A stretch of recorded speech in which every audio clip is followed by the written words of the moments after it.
that we are convinced we ought to be able to express it in. And I think we have really to be thankful. I'm first thankful to God, but I'm also thankful to the country and to its system of laws, regulations, its constitution that allows us to be able to express the beliefs that we hold dear. I said earlier that I recognize and accept that Rastafarianism is a religion. It is not a religion that I'm a part of, but I recognize in my own views on Rastafarianism over time, a decolonization is the way I put it, of my own mind. I have not stood to my feet to denounce anybody.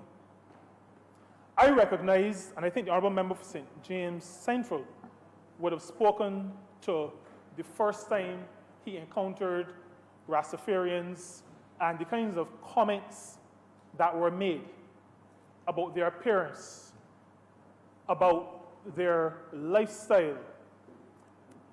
And we really have seen a change in perception over time. The reason why, Mr. Deputy Speaker, I am very, very sensitive to to the situations that confront people who practice religion is because as a Seventh-day Adventist, when I was also a little boy, I had to suffer, well, I won't call it suffer, but I think there was a certain indignity. I remember being called a seven devil. I remember that very clearly in this country. Seven devil. I remember being called that. And I've become very sensitive to the practice of religion. I've also had to encounter situations where pressure was attempted to be sent my way because there are certain things I will not do between sunset on a Friday evening and sunset on a Saturday evening. And I don't even want to use the term come hell or high water because this is a religious discussion and I'm not introducing hell into the discussion. But, and that's the reason why I'm speaking now, because there's certain things I'm not going to do and I'm not going to accept anybody putting pressure on me to act in a way that goes against what my conscience asks me to do as a person who is practicing my faith. And so, as I saw how Rastafarians were treated, I could identify to a degree, because to be truthful and to be fair, we were not treated with the same disdain as they were. Right. But we were not seen as mainstream either. I've been called a member of a cult. These are all things that smaller religious organizations have to confront. And I am happy that we have come to the point in our country and in our country's growth and maturity that we can now speak to the country and say to the country that we will no longer allow Rastafarians to be discriminated against because of the way they look, the way they dress. You know, all kinds of jokes used to be made. I'm a vegetarian. I eat fish, but I'm a vegetarian generally. And you know that all kinds of jokes used to be made with Rastafarians about going under their cellars and finding corned beef tins. All kinds of disparaging things. I'm surprised at your reaction, Mr. Deputy Speaker, because you are much more senior than I thought you'd heard some of these things. I haven't heard that one, though. But I've heard of, those are the kinds of jokes, I think are unfortunate, that are made when speaking to Rastafarians and Rastafarian communities and how they've developed. We have a situation in this world and in the country as well, where now that movie stars have adopted a vegan lifestyle, veganism is now becoming mainstream. But because a man or a woman with natties, with dreads, espouse the same lifestyle, it is seen as some kind of extreme position You know, where you can't eat no meat, you know, what's going on in your head. You know, what was wrong with you? A good piece of chicken from one of these places. Well, you know, I want to hear you, Mr. Deputy Speaker, but You don't hear asides. I am not hearing the pork asides. But I think that once we are seeing a change in views, a change in beliefs, a change in practice of lifestyle, because certain people have now adopted the lifestyle. I believe that the test of the character of a nation is how it treats to the less vulnerable, well, not to, yeah, to the vulnerable, to the more vulnerable, to the marginalized, to the weak, to those who have not been given voice. That, to me, Mr. Deputy Speaker, is the test of the maturity of a country. And I believe that what we've come here today to do speaks to the maturing of our country.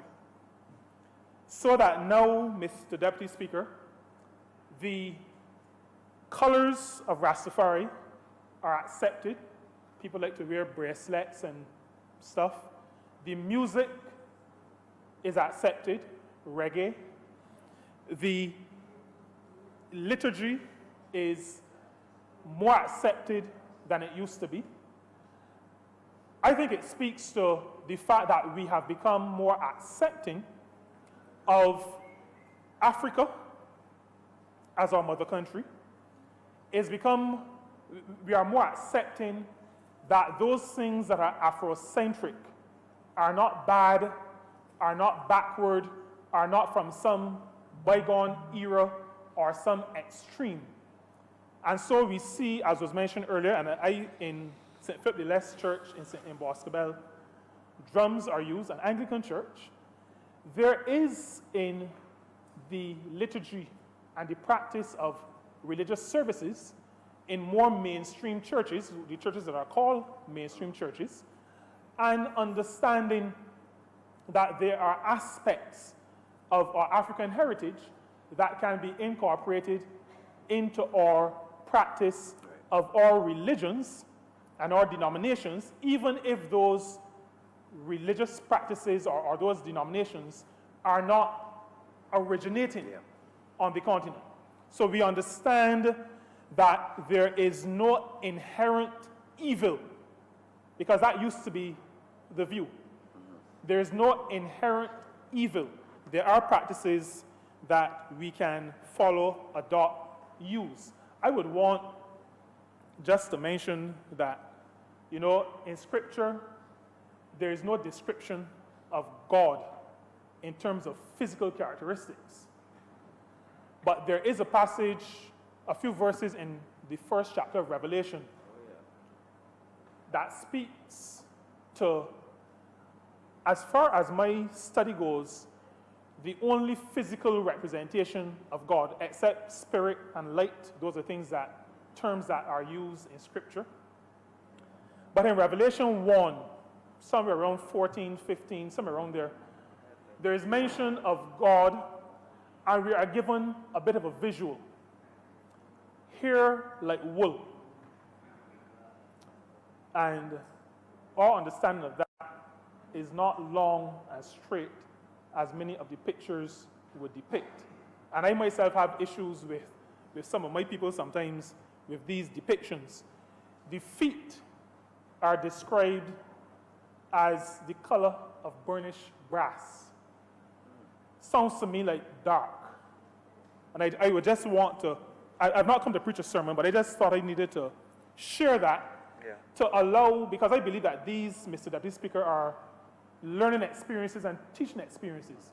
And I would just want to say to those who are a little bit uncomfortable with ascribing things Afric to good and to religion, to say to them that from Scripture they may have to do some rethinking. I believe that rights that have been given to people, such as the rights conferred on us by our Constitution, are meant to allow us to practice freely once that practice does not infringe the rights of others, once it does not cause public harm, so that the matter, I think I heard this morning, the matter of child sacrifices has no place in the practice of any religion in any kind of society. What we've come to speak to today does not, in my mind, rise to a level that speaks to public harm in the execution of a private or a corporate expression of religious practice. And so the matter of sacramental use of cannabis is, in my mind, not infringing on any other rights.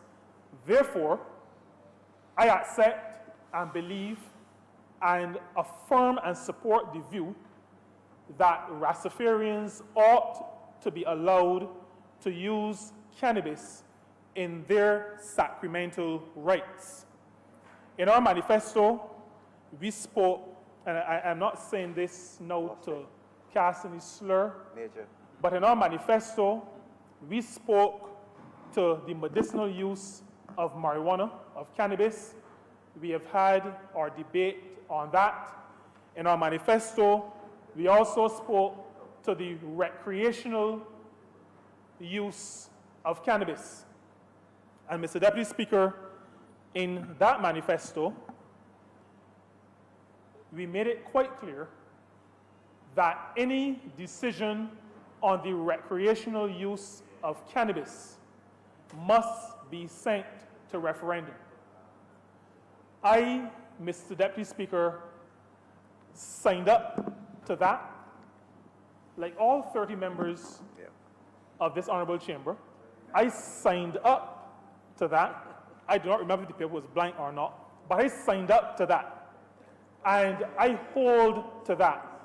And I want, in spite of what the public may have heard through these deliberations in more recent times, to say to the public that the party of which I am a part holds to that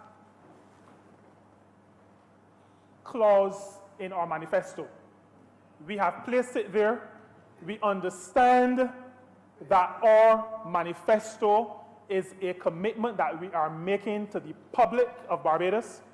We are not a party that does any sleight of hand, any smoke and mirrors, who tries any backdoor stuff to get things done. That is not the nature of the Barbados Labour Party. It has never been the nature of the Barbados Labour Party.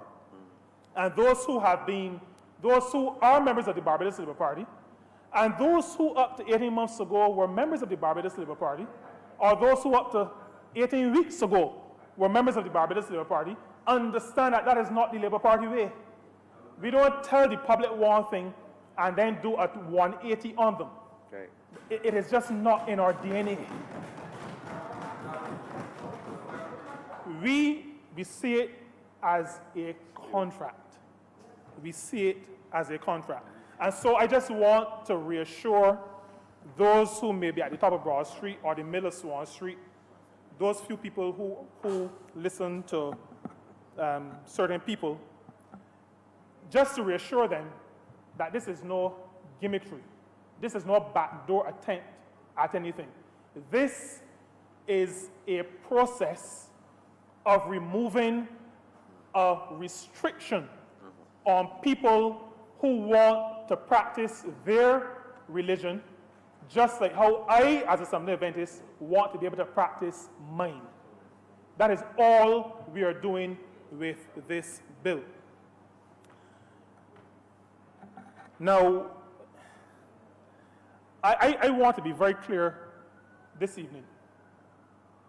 I do not and will not accept that any public makes any determination on how I practice my religion.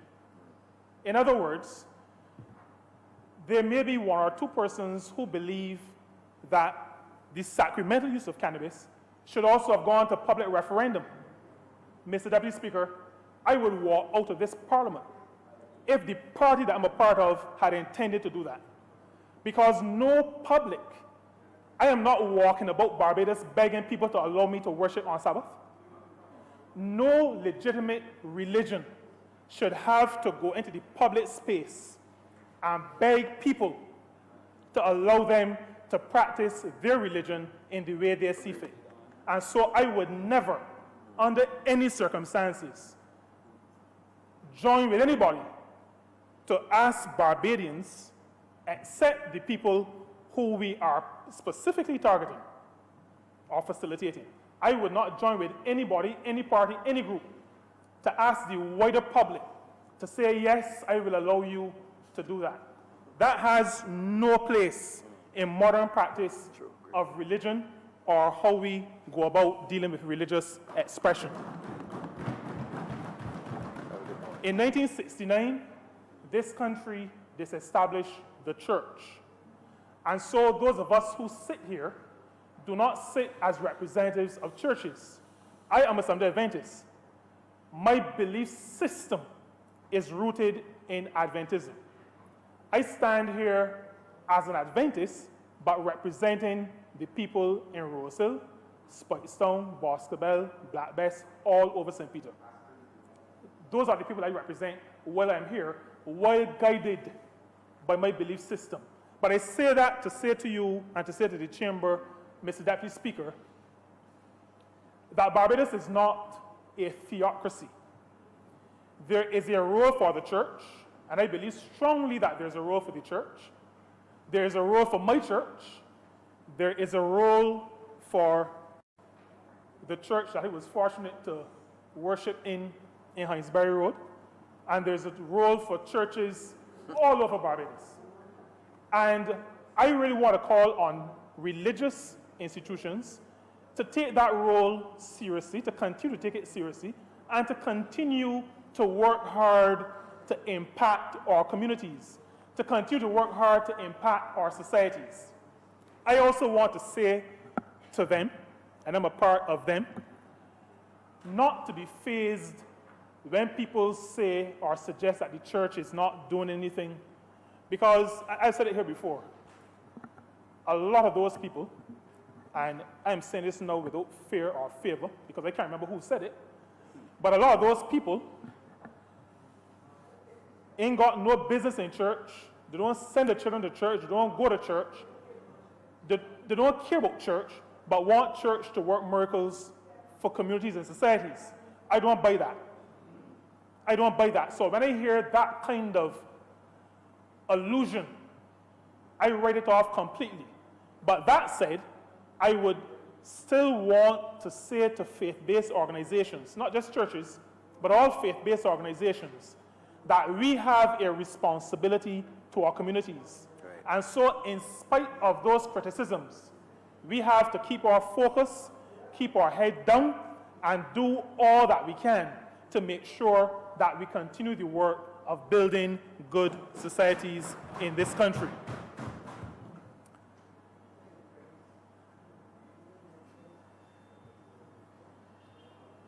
Mr. Deputy Speaker, I have never smoked, injected, drunk cannabis, marijuana. Never drink. In any form. In any form at all. I also have never drunk alcohol.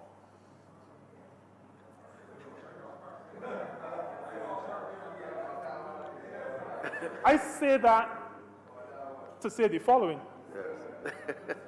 Just like I would not stand in this chamber and say to anybody that it is wrong for the honourable member for the city to go to James Street and take communion that is alcohol or alcohol-based. By the same token, I will not say to the Rastafarians who worship down St. Andrew that they should not use cannabis in their sacrament. In other words, even if the sacrament is not something that I agree should be put into my body, I will not object to a group of believers having that practice if they believe that that is what their belief system is calling for. If I did, then I would be standing to ask that all sacrament wine in Christian communion should be non-alcoholic, because that is what I believe personally, that it should be non-alcoholic. But there are not many who agree with me. All I'm saying is that the fact that I do not believe that cannabis should be smoked or that alcohol should be drunk does not stop me from being of the mind that says, as a country, as a legislature, that we have to allow people to practice their religion according to the dictates of their character. And I believe that is fundamental to the freedom of religion and to the freedom of religious expression.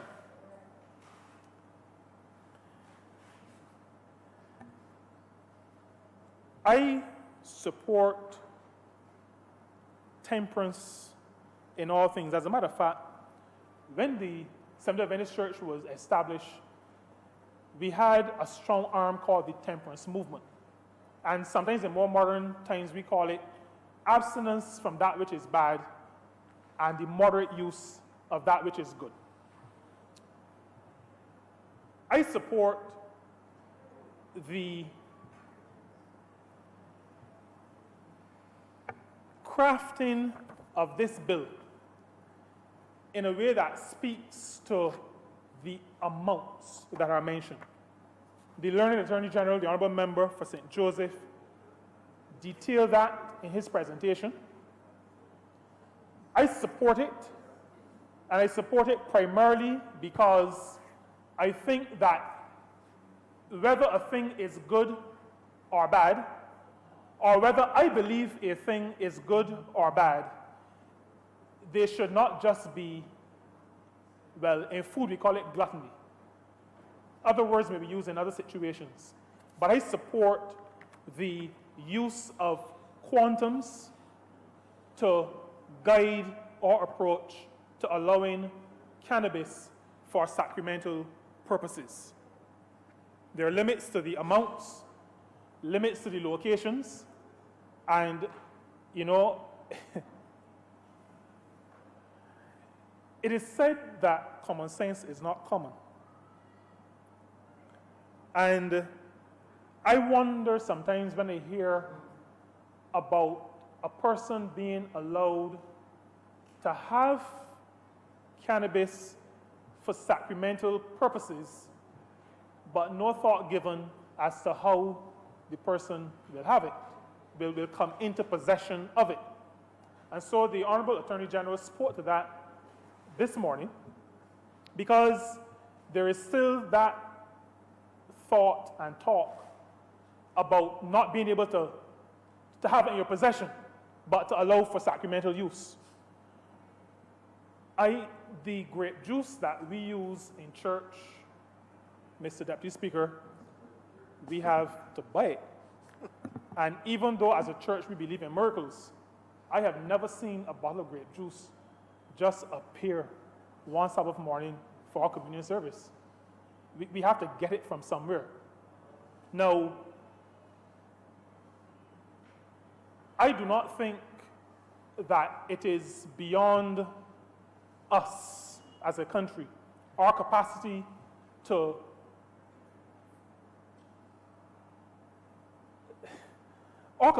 manage a situation. It is not beyond our capacity to regulate in some form what we have placed in this bill. To say that we could not would be really to say that we have no business even being a state. We should still be a colony somewhere. We have the capacity to manage our affairs. And we have managed much more difficult situations than this could ever potentially be. And so I think it is, given the constraints that the learned Attorney General would have pointed out this morning, I think that we can manage this situation. I also believe that trying to find perfect solutions is an exercise in futility. As Christians, as a Christian, I believe that the journey, that reaching perfection is really a journey that will culminate at some point. But not to do anything while trying to get to perfection is not a situation that is tenable, not sustainable, doesn't make any sense. And so, while this discussion is a challenging one, it speaks to norms and behavior, accepted behavior that we've grown accustomed to over years, that it is for some people difficult to get out of. Bringing this bill to this honorable chamber speaks to a government that is not afraid to tackle difficult situations, a government that is not afraid to address difficult issues, a government that is not afraid to go against the grain when the grain impacts negatively people's rights, especially their religious rights. And so, Mr. Deputy Speaker, as the minister responsible for social justice, I want to say that this bill before this honorable chamber today is a victory for the process and the progress of social justice in Barbados. This is part of that effort to ensure that people's rights are not trampled because of any of their looks or their views or what they practice. This is a tangible expression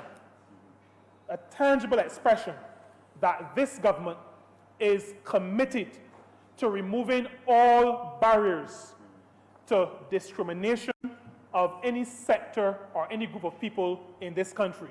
This is the government that I'm a part of. This is the party in office that I am happy to be a part of. A government that says to its people, all of you and all of us have rights. Once those rights do not infringe other people's rights, we have the right to practice.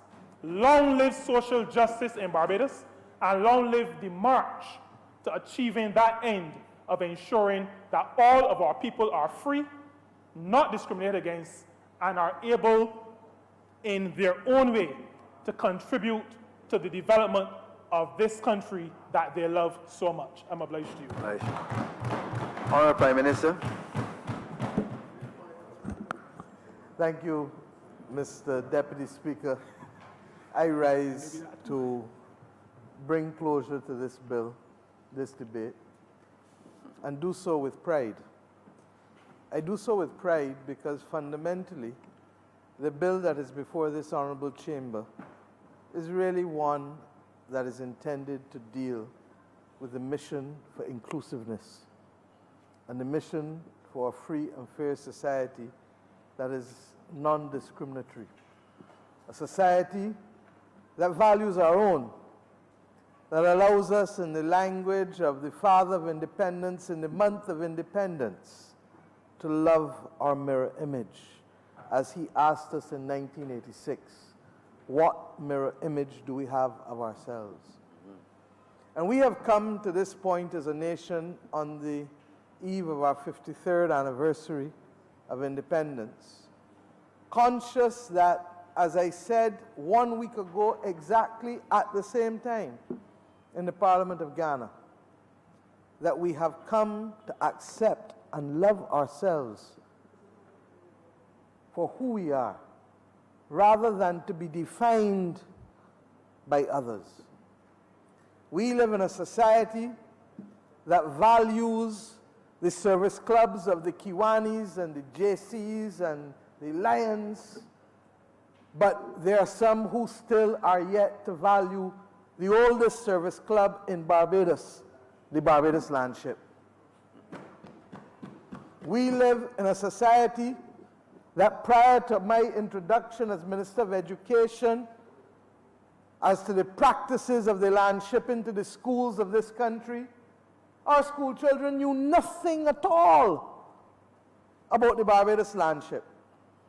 And I trust and pray that the checks program which we started, which is well known to many on this side, would continue.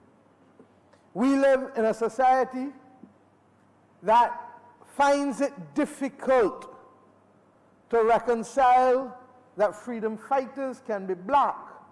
They got to be rioters. And it was this government that put on a pedestal Clement Payne, Israel Lovell, men and women in this country who did nothing more than to fight for the right to self-determination, but who, because of the laws of the day, were deemed to be criminals and to be participating in seditious activity and treasonous activity. Men lost their liberty, men lost their lives, because a society constructed from the 17th century became the first modern racial society. Last Friday, I had cause in the Parliament of Ghana to refer to the rebellion that failed, led by King Cuffy, an Akan-speaking slave. Evidence being revealed today that hitherto not even at the time of the passage of our national heroes legislation was well known or popularized to the people of this country. Because we all believed that the first attempt at rebellion in a modern Barbados, and I keep saying modern Barbados because they were indigenous Indians that lived here before the British came, before the Africans came. But in 1816, we believed that the Busser Revolt was the first attempt to assert oneself, without realizing that prior to that, as early as within 50 years of settlement, the Africans that were brought here were resisting the exclusion, the exploitation, and the domination by numbers of persons who were lesser in count than the number of Africans, but who controlled military power and the power of parliament. I say today that it is a good and delightful thing that the parliament that could have passed slave laws to restrict freedoms, freedom of movement, freedom of expression, freedom of religion, can now be a post-independent parliament that removes the discriminatory practices, that transforms a parliament from being a tool of oppression to an instrument of empowerment and fairness in this land.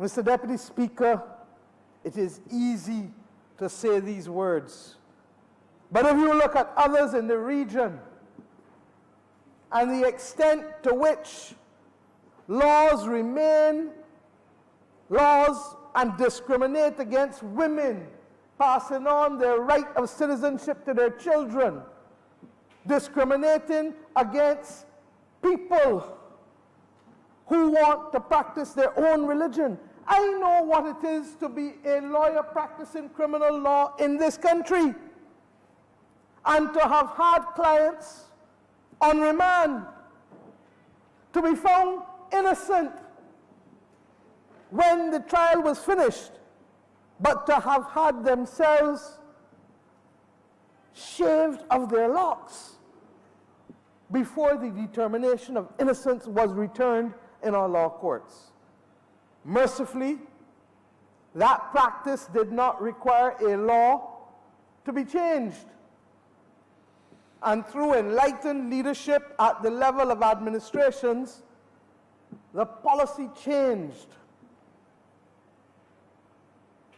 So we are here today, sir, to give effect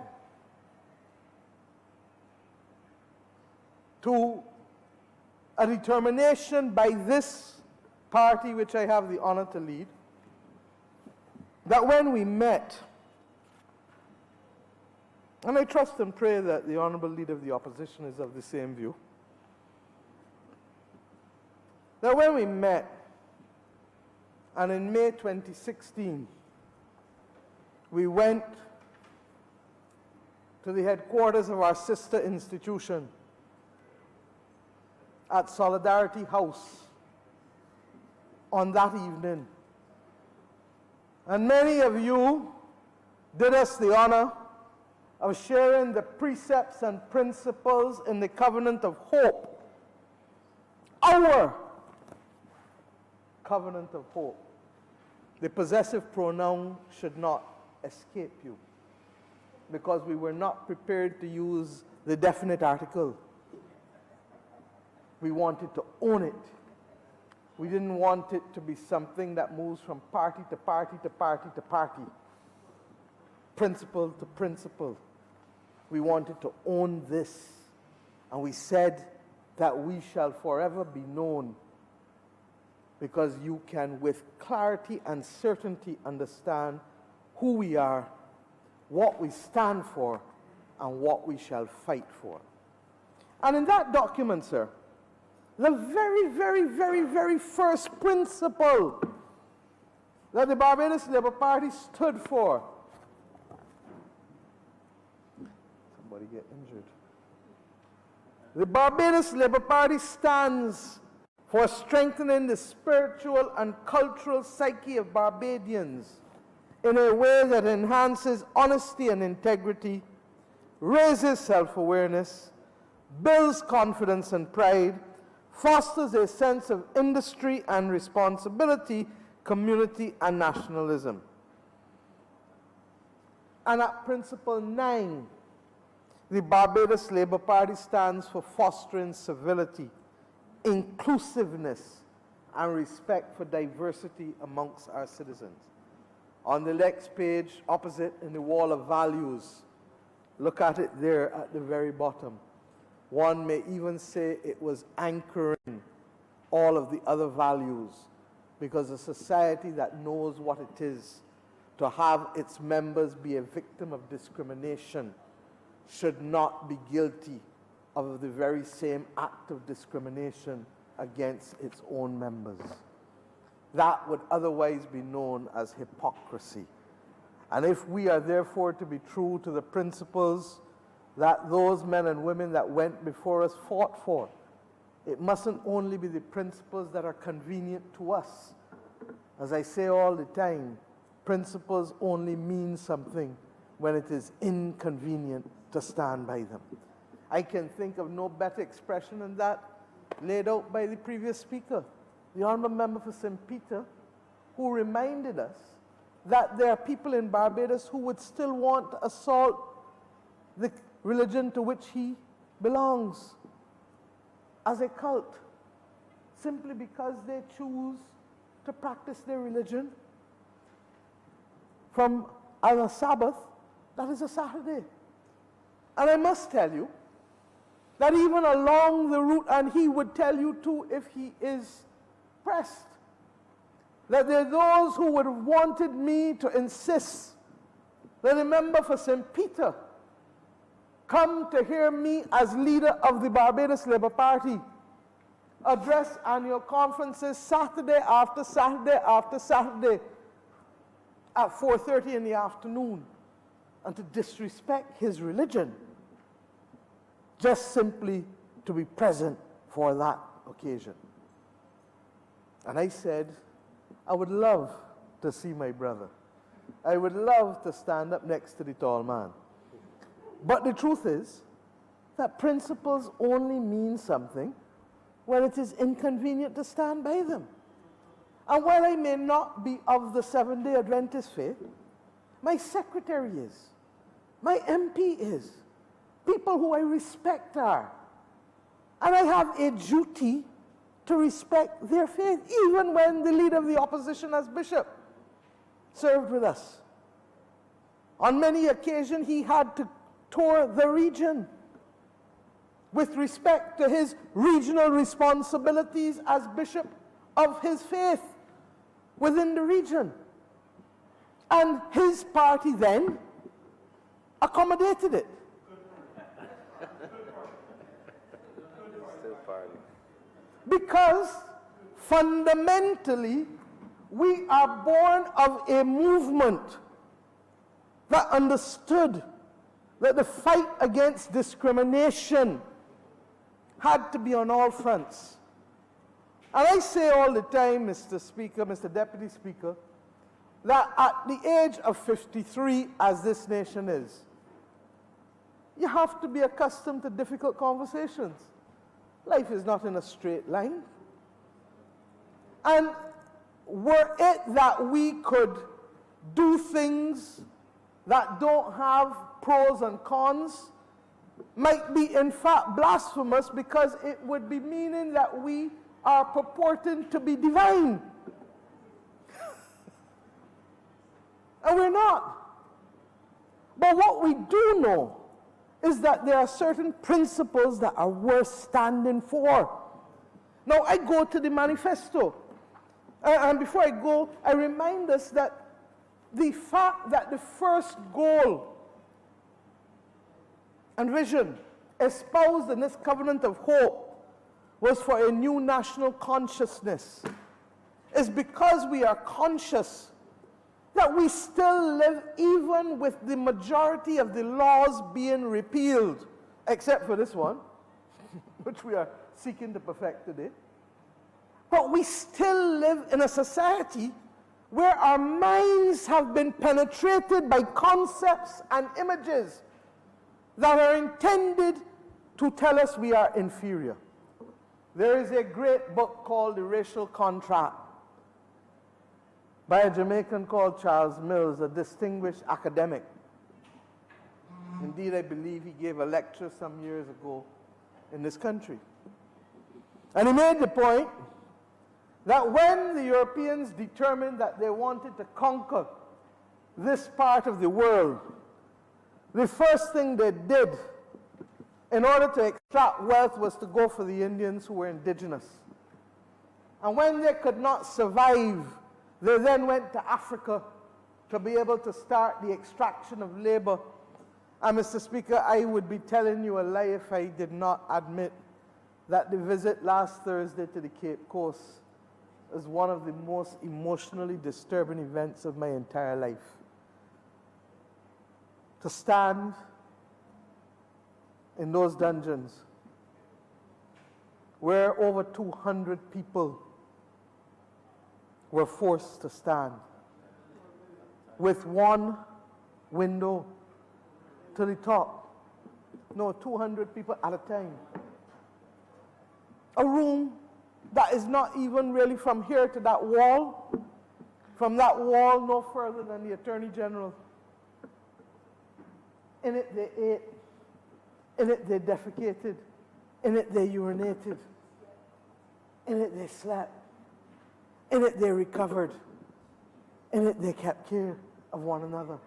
And all they had was a little channel down the middle, so that sometimes they could come in and wash.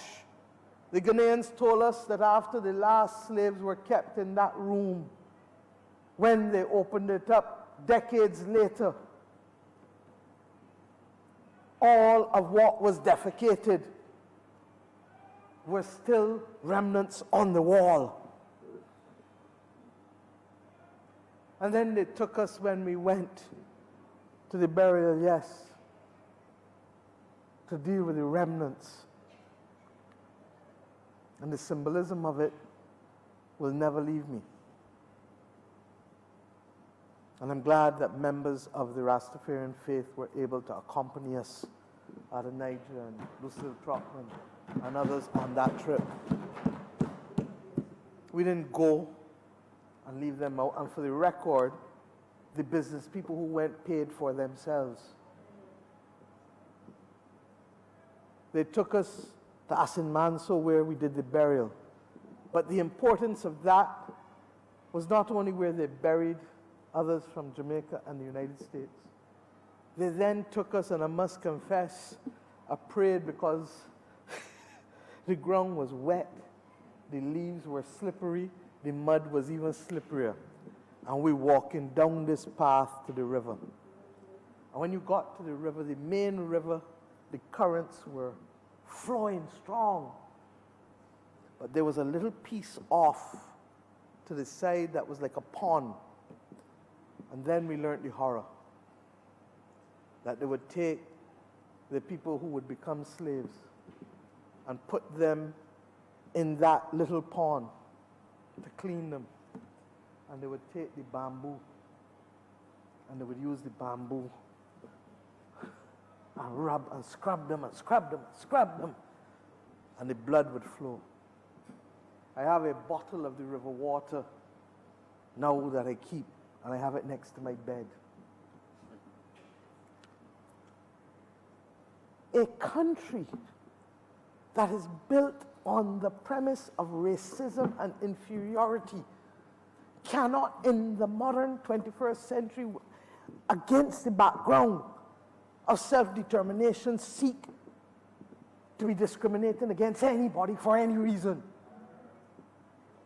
And I am happy, as the 8th Prime Minister of this nation, to lead a government to bring justice and righteousness and non-discrimination to brothers and sisters in our country who have been the victims of discrimination for simply wanting to practice their faith. This government didn't stop there, though. On page 19, and I was telling you, before I get that, let me go back to Charles Mills. Because when they could no longer sustain the argument that black people were not human, which was the first argument, ironically, practiced not only by the governments and the traders, but by the religions of the day who were powerful. And they said that your forebears and mine were not human. And when they could no longer sustain that argument, they then said, well, they're human, but they're inferior. The brain is not appropriately developed. They can't think properly. They can't be responsible for themselves. And you start to see the movement then from slavery to colonialism, where we must be responsible for their affairs.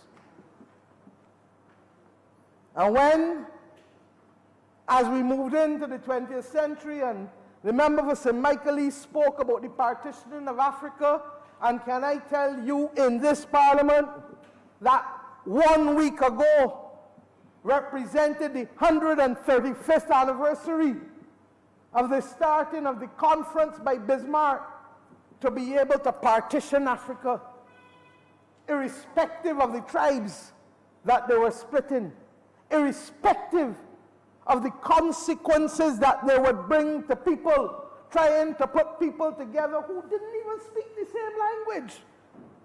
This notion that all black people look alike and all black people speak the same language. Nonsense. There's so many languages in Ghana alone. There's so many languages in Suriname.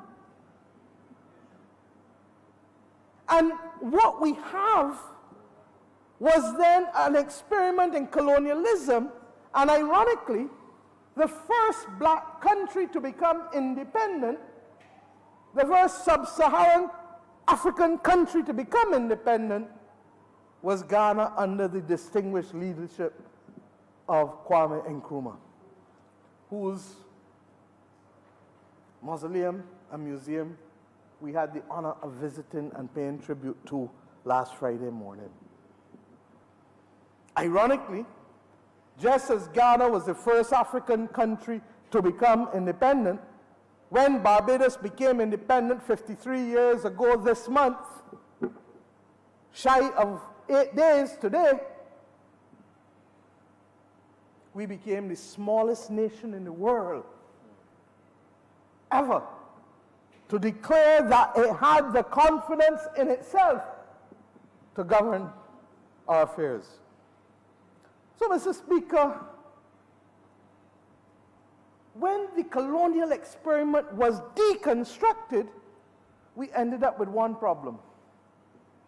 That the Universal Declaration of Human Rights and the International Covenant of Civil and Political Rights appropriately conferred on us the dignity of agency, each of us. But in so doing, it preserved the imbalance in power, the imbalance in access to resources, the imbalance in all of those things that have fundamentally given oxygen to the movement for reparations in today's world. And while I will not get into that in detail today, Barbados chairs the CARICOM Commission on Reparations.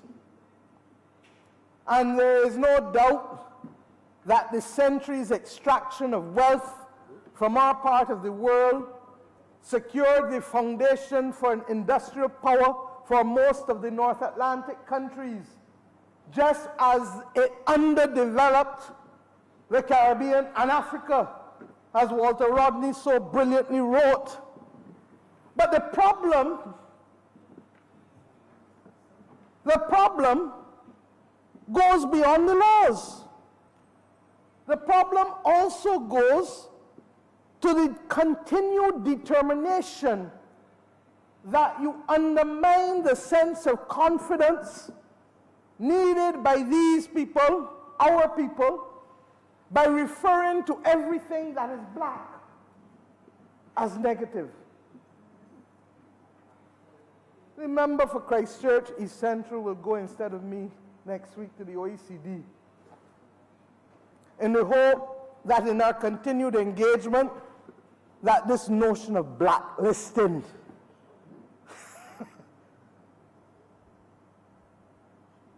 will not happen to us.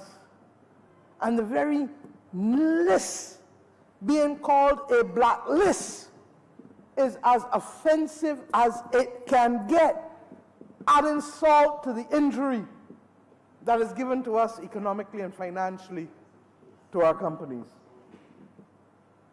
The notion that thick lips or hair that is not straight. How many families in this country have had their grandchildren and children told, don't stand up too long in the summer because you're going to get too dark. The sun too hot, you're going to get too dark. Without understanding that the purity and the beauty of blackness ought to be celebrated. I have an uncle who, to his credit, remains steadfast in his support for empowering black people in this country and in the wider region and in the Pan-African arena. He knows what it is to be ostracized in the land of his birth. And if I have a sensitivity, it may well be because I saw what it did to him. All because he believed that he could have a social experiment in a community-based organization called Honourable in Fontebelle. That took many a young boy and girl and treated them as being relevant and desirable to learn. They brought in drummers from Africa, West Africa. They brought in dance instructors from West Africa. I can still remember most of them as a little girl, running around them, playing on the drums, hearing all kinds of stories, hearing men and women talk to me in different accents. That didn't sound like anything from around here. but they had a sense of pride. And there was a nobility to them. There are those who would ask me about my hair. Ironically, I got it pulled back today. But the notion that you only look presentable if your hair is straightened, I don't have a problem with anybody straightening the hair, but if I don't want to do that, that's my business. Yeah. If I'm comfortable with who I am, as I am, that's me.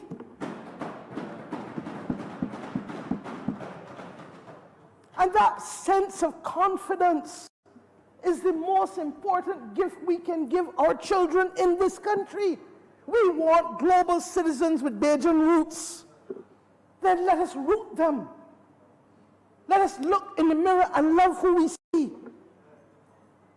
But when your father is a Rastafarian, and you then see the police come and grapple up your father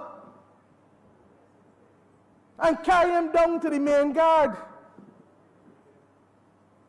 and a magistrate in a bad mood for the morning, one particular morning decide that, I don't like how he look, I don't like how he answer me, go up for 7 days, come back down in 7 days.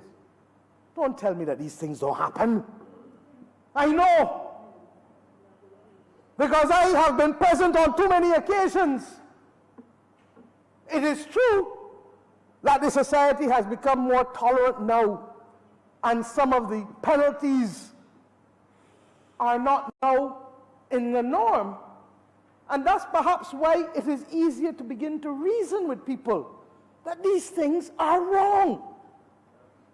And it's not me saying so. When we were doing the medicinal cannabis bill, I read from you, and I want the executive summary published for the benefit of all Barbadians. And this is a bill, let us not fool ourselves. I mean, our report. Look who was on the report, and I repeat it for this debate. Professor Rosemary Bell-Antoine, a professor of law at Cave Hill, University of the West Indies, no less than the wife of the former Prime Minister of St. Lucia, Kenny Anthony.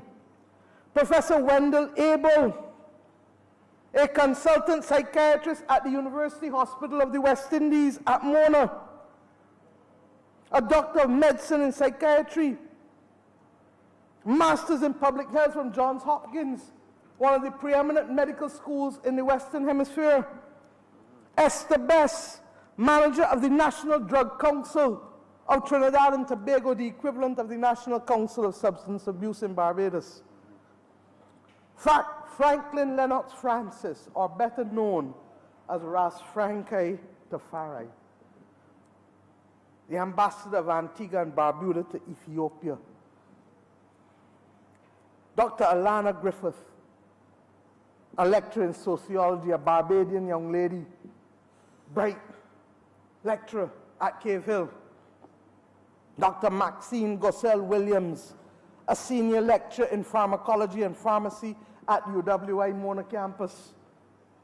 The retired bishop, I'm not sure if this bishop is retired too, so if he might tell me how I should refer to him, should it be bishop retired as it is written, or retired bishop? I'm not sure, because always once a bishop, always a bishop. So Bishop Simeon Hall, presently serving as the pastor emeritus of the New Covenant Baptist Church and moderator emeritus of the Bethel Baptist Association, leading and has led several, in fact numerous evangelistic and mission exercises around the world, preaching in all of the islands of the Commonwealth of the Bahamas, in every major island in the Caribbean, in 48 states of the USA, Canada, South Africa, Malaysia, Singapore, Beijing, London, Australia, and many of the European and South American countries. A distinguished religious man. Mr. Dorma Harrison, the law enforcement specialist in the Institute of Criminal Justice and Security at the UWI. Dr. Kishore Shallow, a doctorate in business administration and an MBA, a preeminent voice for young people across the Caribbean, was then the Vice Dean of the CARICOM Youth Ambassadors.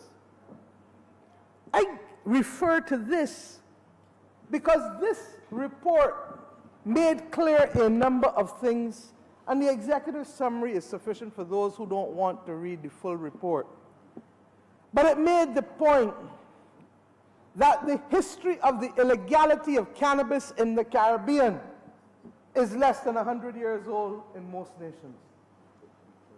There are people older than me who will tell you about soursop leaf tea and other bush tea that acted as hallucinogenics or acted as anti-inflammatory medicine. But all because the United States of America and a few determined that these things were to be part and parcel of a puritanical approach to be able to preserve the dominance of others in other areas of commerce. Alcohol first and this were deemed illegal. Mr. Speaker, sir, there is no doubt that alcohol is not good for young children. There is equally no doubt that cannabis or smoking cigarettes is not good for young children. Let us be clear about it. And any attempt to be able to provide for either medicinal cannabis or sacramental cannabis is not an invitation for young people to be involved, and we will do our best to make sure that all Barbadians take responsibility for protecting our young people. But the fact that it is not good for young people to drink alcohol has not stopped this country from selling alcohol from St. Lucie to St. Philip, from St. James to St. John, from St. Michael to St. Joseph. Because we understand that there are certain things that young people should not do, there are certain things that old people shouldn't do.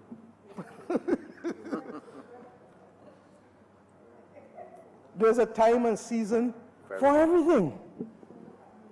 And we have to be able to manage our families, manage our communities, and manage our countries in a way that is sensitive to these things. But I want to say this, that this debate fundamentally for me, therefore, is a debate about inclusiveness and fairness. And in our manifesto at page 19, we specifically had a section for our Rastafarian brethren and sistren. And we said then that we recognize and respect the members of the Rastafarian community as valued and contributing members to the Barbadian society. We will facilitate access for them for land. The Minister of Agriculture is in the process of completing the transfer of the land to them to be able to do farming in the land of their birth, in the parish of St. John. I know what it is as Minister of Culture back in 1999-2000 to facilitate a regional ISIS, which was the conference of all the Rastafarian brethren and sistren coming here. And this is long before any tolerance level. But we as a society understood that we had to start the process of being inclusive. For many years, I would go down to Temple Yard, especially in the last 18 months before they stopped these concerts. And I'd see all kinds of people, senior public servants doing poetry in Temple Yard on a Sunday night. A member for St. Michael's South went with me on one occasion. So that I didn't need anybody to come and tell me that down there didn't have electricity or water. I saw it myself. Right.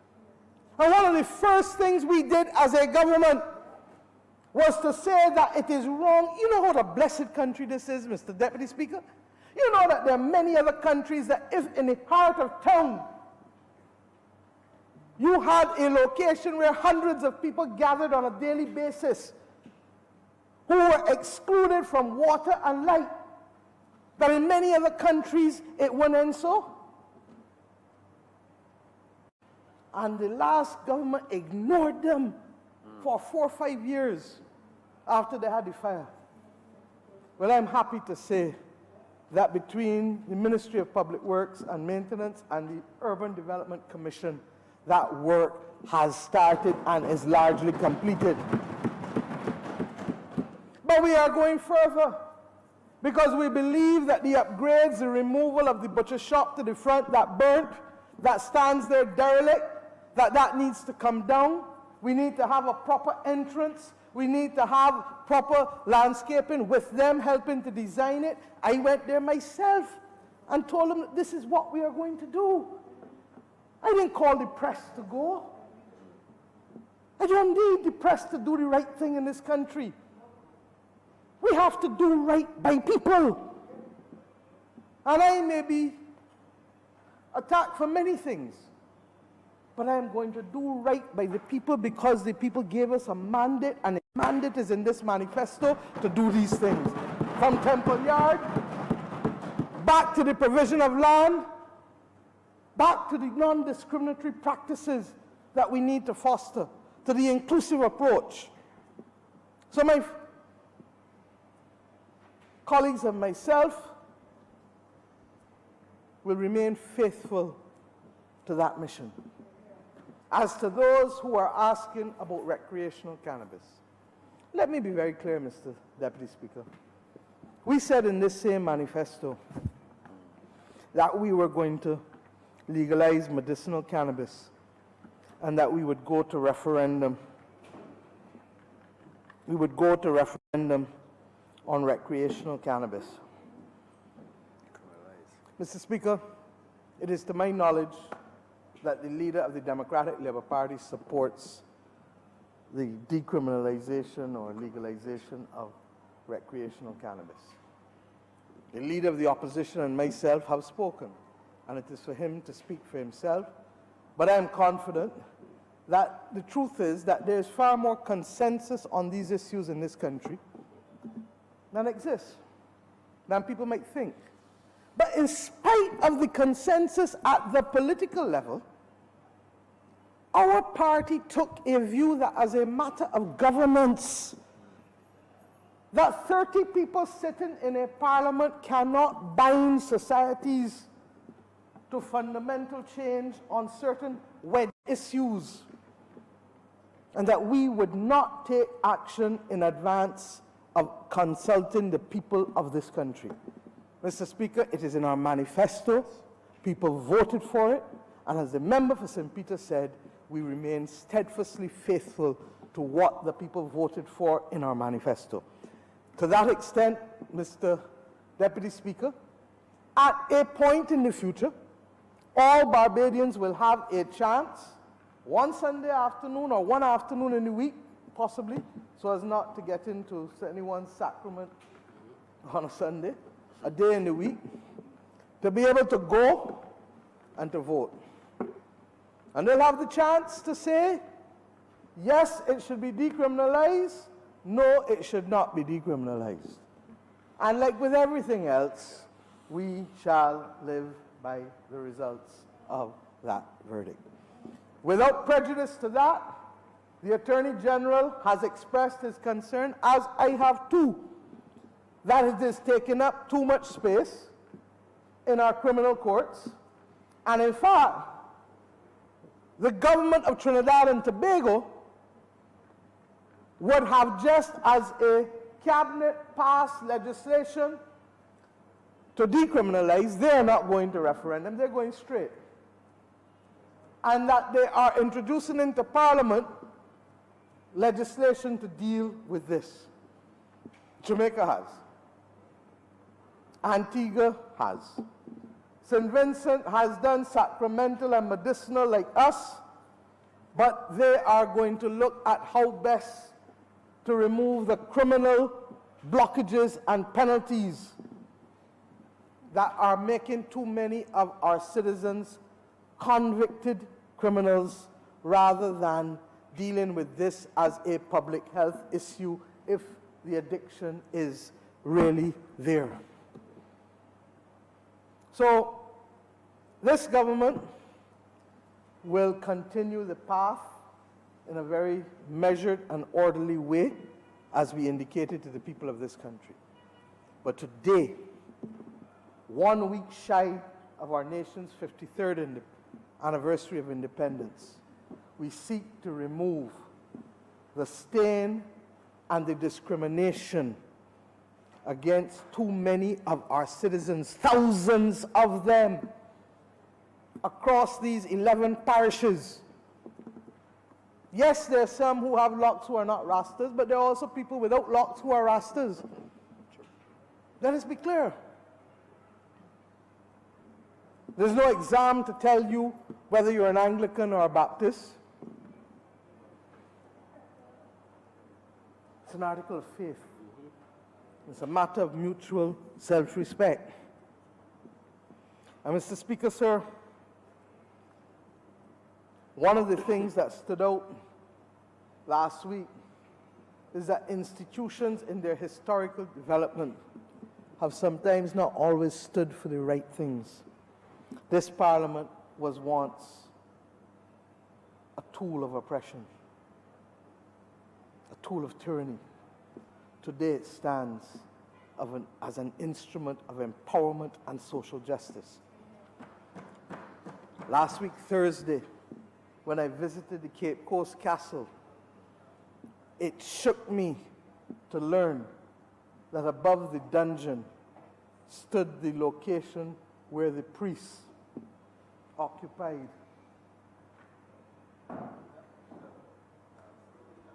for a very long time. And the church, mercifully, has changed its position on what its views are as to who is human and who deserves dignity of agency from what it was saying years ago, centuries ago. And they felt that way still in the 18th century, even though the great James Madison in 1785 delivered himself of these words: "The religion then of every man must be left to the conviction and conscience of every man, and it is the right of every man to exercise it as these may dictate." So at one level, there were people espousing that. But at another level, the institutions of society, from Parliament to the church to commerce, were precluding mainstream participation for the citizens of their nation. I am proud to stand here today as leader of this nation, as a Prime Minister of the Caribbean community, to have a commission led by those eminent citizens say to us, as they did, that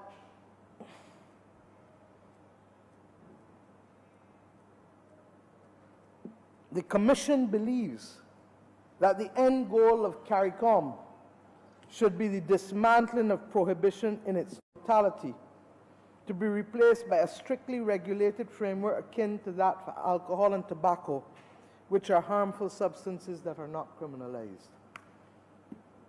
But I say that while we may believe at an individual level, as many of us do, that the greatest precept that a government must adhere to in the 21st century is not that it is all things to all people, but it stands in trust to exercise the powers on behalf of its people, and that in so doing, its role is to facilitate the governance of the nation rather than being the absolute government to dictate to everybody everything.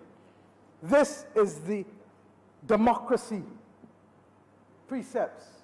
These are the precepts of democracy that the founders of this great party fought for as they came out of the turbulence of the 1937 revolution right here in the city of Bridgetown from Golden Square.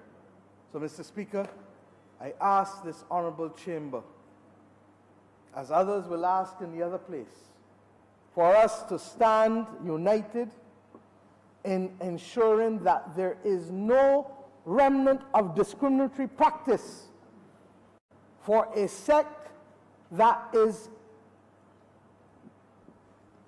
completely Barbadian, born here, practicing their faith here, a faith that is Caribbean in origin, but regrettably, for too many decades in our post-1930s history, been treated as outcasts in their own lands. They may reflect positively that that is how some treated Jesus in his own time. But they can celebrate that decades of conscious raising advocacy on their part through academic institutions, through the language and literature of our times, namely the lyrics and music of our time, through engagement in our schools, through engagement in our corridors of government and in our parliaments, that the sun is now rising on their ability to practice their faith in the land of their birth. Let us give thanks for this moment. May we now solemnize it by agreeing that this bill be read a second time. I'm obliged to you. Can we have a seconder, please? The question is that this bill be read a second time. All the members in favor say aye. Those against say no. Methinks the ayes have it.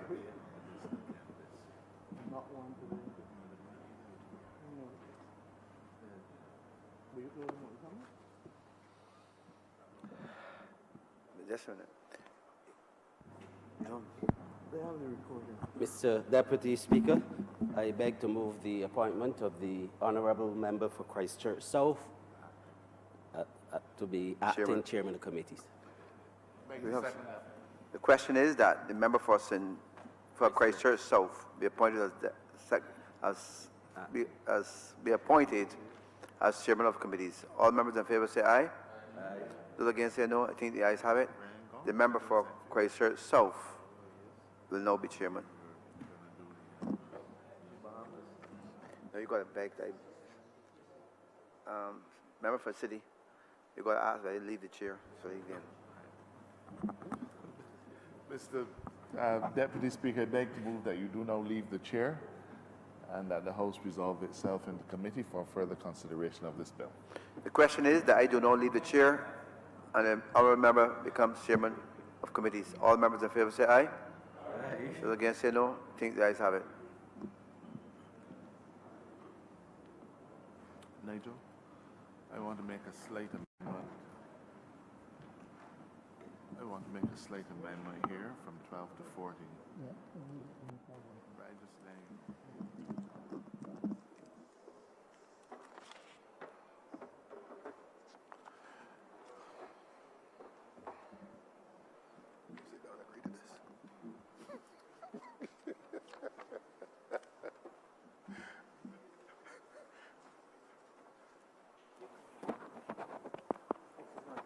This House is now in committee. Clause 1. Mr. Chairman, Mr. Acting Chairman, I beg to move that Clause 1 stand part. The question is that Clause 1 now stand part. All honourable members who favour this, please say yes. Yes. And all honourable members who are against this, please say no. It seems that the affirmations are unanimous. Clause 2. Mr. Acting Chairman, I beg to move that Clause 2 stand part. Question is that Clause 2 now stand part. All honourable members in favour, please say yes. Yes. All honourable members against, please say no. Seems that the affirmations are unanimous. A good Afro. Clause 3. Beg to move, sir, that Clause 3 stand part. Question is that Clause 3 now stand part. All honourable members in favor, please say yes. Aye. All honourable members against, please say no. It appears as if the affirmations are unanimous. Clause 4. Beg to move that clause 4 stand part. Question is that clause 4 now stand part. All honourable members in favor, please say yes. All honourable members against, please say no. It appears that the affirmations are again unanimous. Clause 5. Mr. Chairman, beg to move that clause 5 stand part. Quest- I barely second that. Question is that clause 5 now stand part. All honourable members in favor, please say yes. Yes. All honourable members against, please say no. It appears as if the affirmations are unanimous. Clause 6. Mr. Chairman, I propose to make a very slight amendment to clause 6. I indicated to the chamber as I gave my second reading speech that so as not to have a lacuna or void between the amount stipulated and the trafficable quantity, which is set at 15 grams. Could you speak up, please?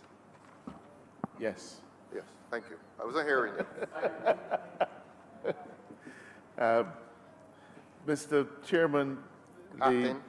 Mr. Acting Chairman, the proposed amendment is to clause 6.4 and 6.4b, where it is proposed that the number 14, as in 14 grams, be substituted for the number 12 grams. Sir, a trafficable amount is 15 grams or more. So you would have had a space between this amount Yes. and a trafficable amount, so that a person who had then 13 grams would have found themselves running afoul of the law in circumstances where that clearly was not the intention. Yes. We had to choose a figure, and I think that for consistency, it would make sense to stipulate a figure that is below 15, but so the figure I'm proposing we amend is to say 14 grams. 14. Yes, sir.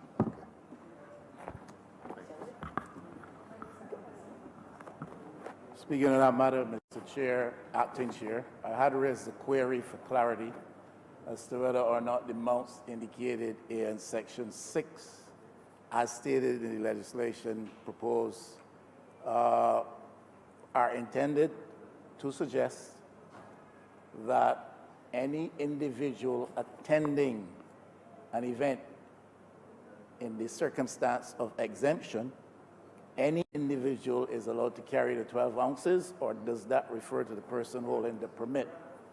Grams, sorry. Mr. Acting Chairman, if you look at clause 6.4b, Clause? 6.4, Yes. it says a permit granted under subsection 2 shall give permission for persons attending the exempt event. So the clear statement is for persons attending the exempt event. And your question is, Honourable Member? As to whether persons refers to any age? No. My question was whether or not the legislation is providing for any individual attending that exempt event to carry the 12, in this case I hear 14 grams of marijuana, or is it intended for the individual holding the permit for the event, as opposed to everybody going to the event? Mr. Chairman, I believe that the question as asked was answered. The plain meaning of 6.4 says persons attending the event. Do I understand you, Honourable Member for St. Michael West, to be wondering aloud whether that person is restricted to Section 3? Could you draw yourself to Sure, Section 3? no. I think the Honourable Member of St. Joseph answered quite clearly the question. Anybody attending the event in that exempt circumstance, anybody is entitled to carry 12 grams. And not a person And referred to not- at Section 3. I'm Clause not- 3, I beg your pardon. I'm not sure what you're talking Section 3. I don't have the document before me. I'm talking Section Could 6. you clarify for the Honourable Member, Honourable Member for St. Joseph? It's clear to me. Mr. Acting Chairman, the honourable member said that he clearly understands the answer Any person. that he clearly understands the answer that I gave. I'm mindful of the fact that we're doing this for the public's benefit. And I'm asking Honourable Member whether person in Clause 6 is person defined at Clause 3, which means a person who is an adherent of the Rastafarian religion. I think we need to clarify. Mr. Acting Chairman, a permit is applied for by the person. Clause 6(1) says that a person in charge of a place of worship who is granted a permit may also make an application for an exempt event permit. Yes. It only takes one person to make an application. Yes. Just like one person applies to keep a fete somewhere or another. Or a person applies to have an event in Queen's Park. Yes. That person, the applicant, is granted the exempt event permit. Yes. But the exemption is for the event.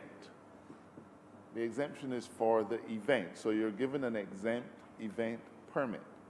So the exempt event perhaps then would be a celebration of African Liberation Day held at, I don't know, pick a place.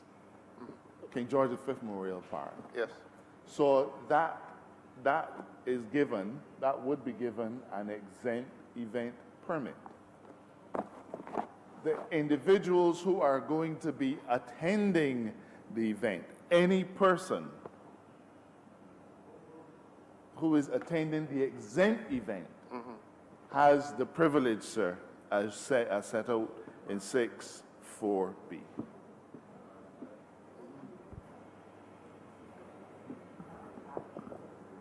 So Yes. finally, I hope, Mr. Acting Chairman, I am hearing very clearly, seems you're not. The Honourable Attorney General is saying permit has been granted for an exempt event to one individual, but any person under 6(4)(b), any person, that could be 500 persons, 1,000 persons attending the event, any person attending the event can carry up to 12 grams. That is my understanding, and I thought that's what he said.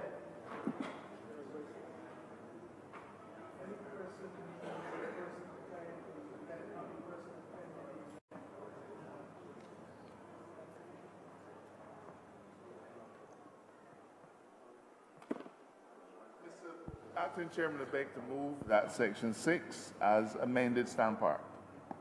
I insist, we need clarity on this. I want to stand for this Could you nonsense. repeat your original question? Let us settle this. And I thank you. Yes, please. I understand in an instance where someone who leads a faith group wants to have an exempt event away from the place of worship, usual place of worship, in a public place, they can apply for and get a permit for such purpose. No problem with that. 4(b), Mr. Chairman, Acting Chairman, then says very clearly, Mr. Chairman, a permit granted under Section 2 shall give to persons attending the exempt event, B, the privilege of transporting no more than 12 grams of cannabis to the public place being used for it.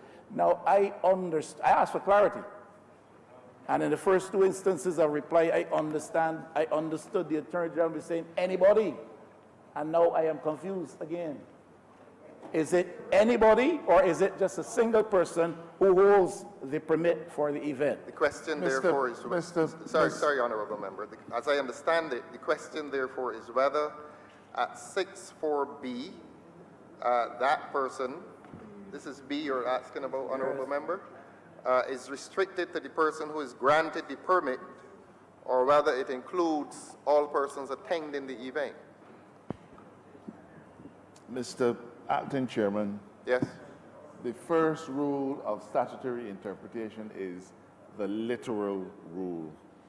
Just In a my- second. in We're my- clarifying. Sorry, Honourable Member. We're clarifying for the sake of the question raised. Yes. Mr. So let Acting us not Chairman, argue on it. Let us resolve it. I don't think there's anything to resolve, sir. Okay. Thank you. The clause clearly says the exempt permit shall give permission for persons attending the event.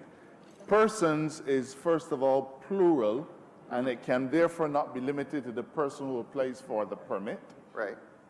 As I use the example when I did my second reading speech, when I said that we're not Harry Potter, you can't wave a magic wand and cannabis for sacramental purposes will appear in the middle of any place. The member for St. Peter said that he's never gone to a church where, by some miraculous intervention, a bottle of communion wine, a bottle of grape juice shows up in the midst of the congregation on the platform. We are practical people in a practical world, sir. The whole idea here is to respect and protect the privilege, the rights are not privilege, the right to practice your faith. And I come back to the first rule of statutory interpretation. It says, shall give permission for persons attending the event.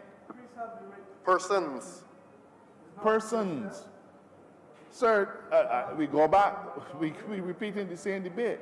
A church, like any other church, will have events, and they're going to invite people from the neighborhood, people from all over to come to my church. We're having a harvest. We're having a something or another. And not everybody will want to do it. Honourable Member for Northeast, would you like to?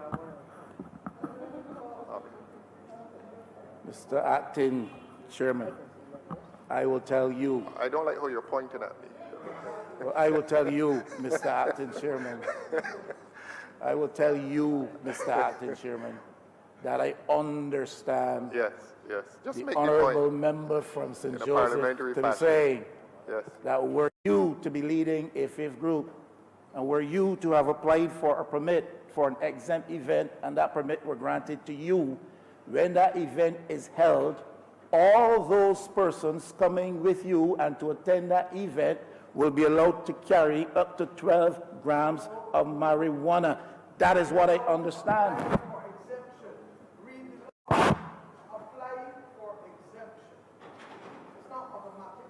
So, Mr. Chairman, I understand that all 500 people have to apply? Honourable Member for St. Joseph. I'm not gallery. I am Is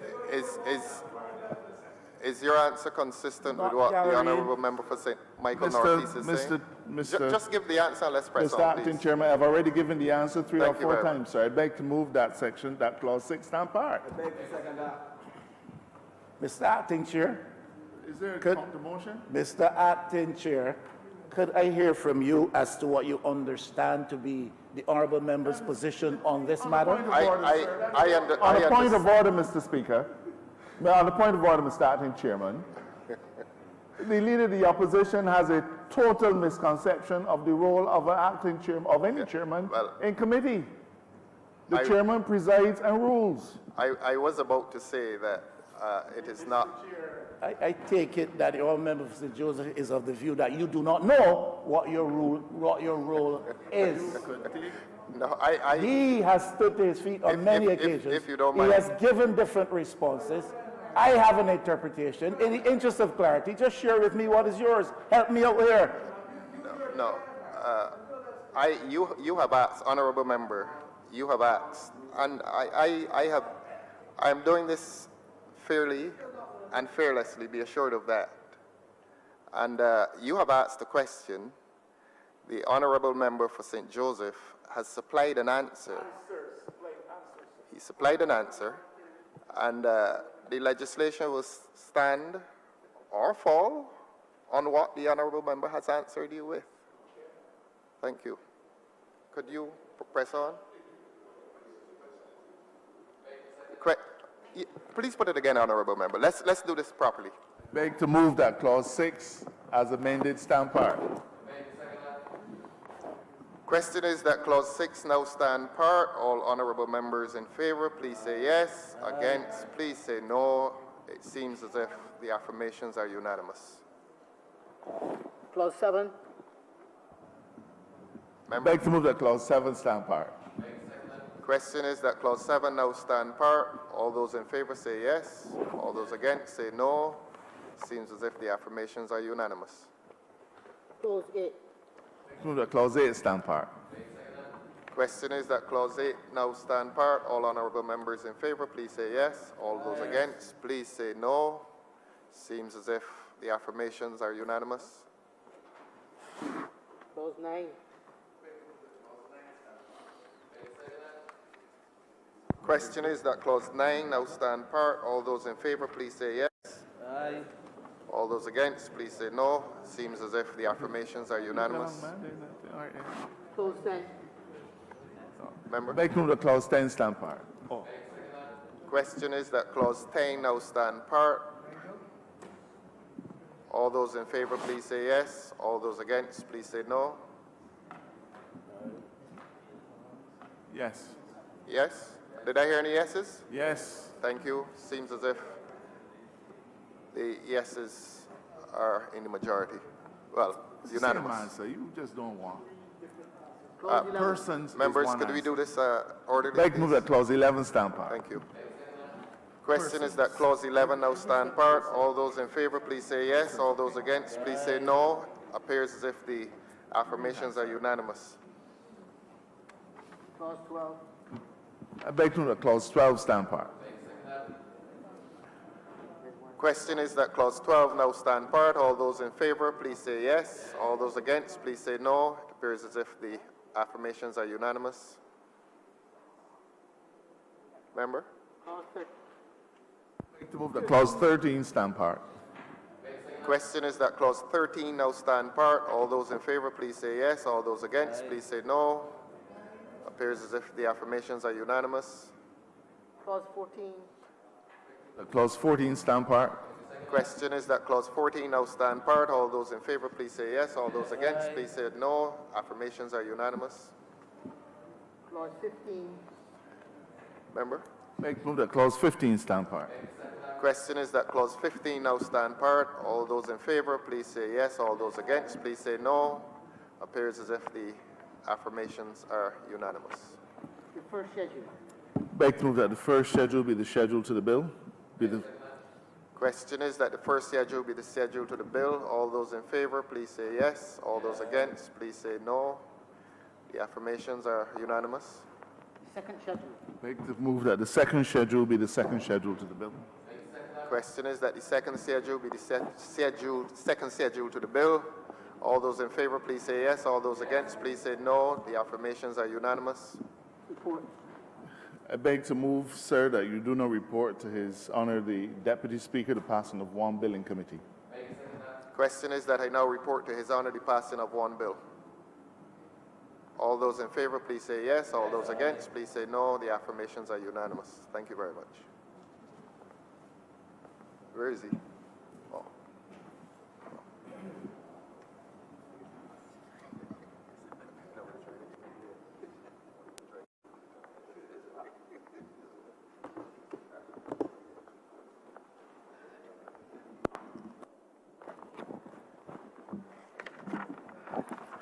Chairman of committees have reported to me the passing of one bill in committee. Mr. Deputy Speaker, I beg to move that this bill be read a third time. The question is that this bill be read a third time. All members in favour say aye. Aye. Those against say no. Methinks the ayes have it. Mr. Deputy Speaker, I beg to move that this bill do not pass and be cited the Sacramental Cannabis Act 2019. The question is that this bill be no pass and be so cited. All members in favour say aye. Aye. Those against say no. Methinks the ayes have it. This bill is no pass and so cited.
Order number 12 on the order paper.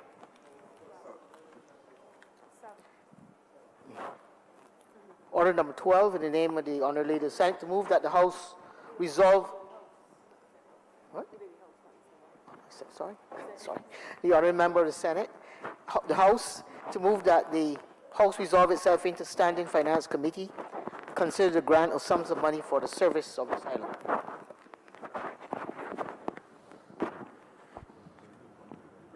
Yeah, he's appointed already. Right. Yes, move the item. Move the motion first. Move the motion. That the House go into That Standing Committee. I leave the chair.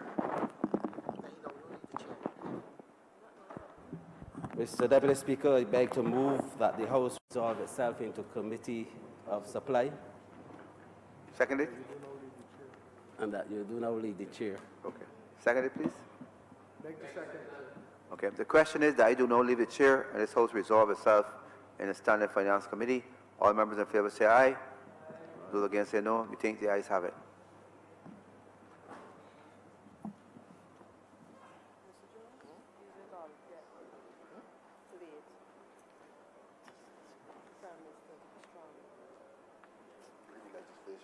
Everybody can carry. What is written there clearly?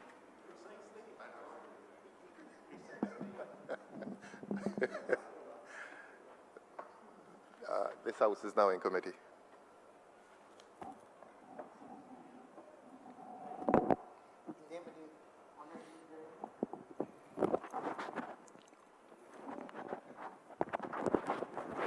House to move the passing of the resolution to grant the sum of $2,950,000 from the consolidated fund and to place it at the disposal of the government to supplement the estimates 2019-2020 as shown in the supplement estimates number 7 of 2019-2020, which form the schedule to the resolution.